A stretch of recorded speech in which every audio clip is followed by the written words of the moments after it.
Għandek dmir kostituzzjonali, legali u morali li taġixxi. Dan huwa dak li l-Kostituzzjoni tikmandak li tagħmel, dan hu dak li qed li se tagħmel fil-ġurament tal-ħatra tal-kariga tiegħek. Affarijiet kostituzzjonali ma jistgħux u qatt m'għandhom jittieħdu b'mod leġġer.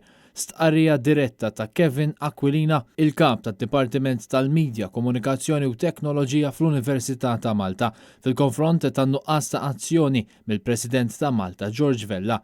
Il-professur Kevin Aquilina sejjaħ l-istqarrija li ħareġ fl-aħħar jiem il-President bħala waħda inkwetanti għaliex George Vella qal li ma jista' jagħmel xejn aktar dwar il-kriżi kostituzzjonali attwali.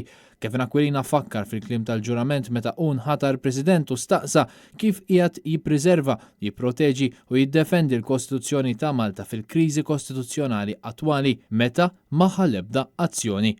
Sfortunatament, l-istqarrija għall-istampa njorat il-kwistjonijiet riċenti f'Malta għal Kevin Aquilina fejn staqsal fejn il-President qatt ma qajjem kwistjonijiet dwar ir-rule of law waqt diversi laqat mal-Prim Ministru. Il-President ta' Malta, meta kritikat dwar dan in-nuqqas ta' azzjoni fuq il-programm Times Talk kien qal li ma jħoss li tali kritika kienet iġġustifikata.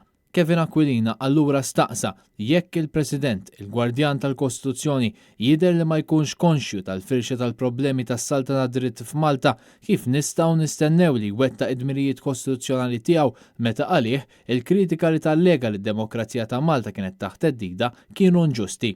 Fl-artiklu tiegħu il-professur Aquilina rrefera għal rapporti fil-medja li indikaw li l-Prim Ministru ma jgawdix l-appoġġ tal-grupp parlamentari tiegħu u staqsa jekk il-President investigax din l-affermazzjoni. Huwa seta' jlaqqal il-grupp parlamentari biex jistabilixxi jekk id-deputat Prim Ministru jgawdix aktar appoġġ fil-grupp parlamentari tal-Gvern mill-Prim Ministru.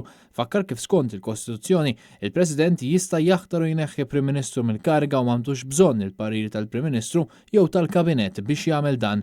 Finalment hu ddikjara li Joseph Muscat huwa l-kawża vera tal-kriżijiet li qed ngħixu bħalissa f'Malta u tenna li għandu jitneħħa minnu fih.